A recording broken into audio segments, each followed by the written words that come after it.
भारत पिछले 4 से 5 सालों में वो मजबूती हासिल कर चुका है जिससे अब यूरोप अमेरिका भी कुछ वस्तुओं के लिए भारत पर ही निर्भर है और यही बात भारत का कद वैश्विक मंच पर बढ़ाने में लगी हुई है।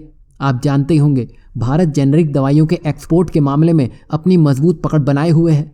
यही वजह है कि पिछले 9 वर्षों में भारत का फार्मा निर्यात 125% से अधिक बढ़ चुका है, जिसमें भारत दुनिया भर में 100 देशों में दवाइयों और फार्मास्यूटिकल के उत्पादों में, जिसमें शीर्ष 5 डेस्टिनेशन में अमेरिका, बेल्जियम, दक्षिण अफ्रीका, ब्रिटेन और ब्राजील शामिल है। और इसमें अगर लो कॉस्ट वैक्सीन मिला दे तो भारत दुनिया के देशों के लिए नंबर 1 का एक्सपोर्टर बन चुका है। मोटा समझे तो भारत वैक्सीन और जेनेरिक दवाइयों के लिए दुनिया के देशों की पहली पसंद बन चुका है, जिसमें अगर मिडिल ईस्ट की बात करें तो सऊदी अरब, यूएई, ईरान अपनी ज्यादातर दवाइयों की जरूरत के लिए भारत पर ही निर्भर है। इससे आप समझ गए होंगे कि जितना चीन नहीं है उससे ज्यादा मजबूत स्थिति में अब भारत है। आखिर ये बात हम आपको बता क्यों रहे हैं? दरअसल अब मालदीव दूसरे देशों से अपने संबंध मजबूत करने में लगा है, और वो इसलिए भी क्योंकि वो भारत पर से अपनी निर्भरता को धीरे धीरे खत्म करने की सोच रहा है। यही वजह है कि दवाइयों को लेकर भी वो भारत को छोड़कर यूएई, अमेरिका और यूरोप की तरफ अपना ध्यान दे रहा है। खास बात तो यह है कि दवाइयाँ, डॉक्टर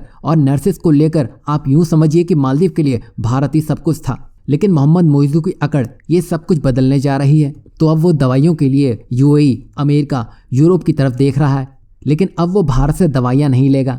तो जैसा कि हम आपको बता चुके हैं, भारत के जेनेरिक दवाइयों के एक्सपोर्ट इन सभी जगह पर हैं। कहने का मतलब ये हुआ कि मालदीव अपने कान घूमकर पकड़ने का इच्छुक दिख रहा है, जिसमें वो भारत की दवाइयां जो पहले वो सस्ते में लिया करता था, अब वो यूएई, अमेरिका और यूरोप से घूम कर लेगा, क्योंकि ये देश भारत से ही दवाइयां इंपोर्ट करते हैं। पर यह बात शायद मालदीव को नहीं पता है। चलो कोई नहीं, भारत को तो दिक्कत नहीं है, क्योंकि जो क्षमता भारत ने जेनेरिक दवाइयों को लेकर विकसित की है वो इन देशों के पास नहीं है। तभी भारत का एक्सपोर्ट हर साल लगातार बढ़ रहा है, और जिस तेजी से भारत का इलेक्ट्रॉनिक्स का एक्सपोर्ट बढ़ने में लगा है, उसी तरह फार्मा सेक्टर भी बढ़ोतरी की राह पर है, जिसमें विदेश में लगातार भारतीय दवाइयों की मांग बढ़ती देखी जा सकती है।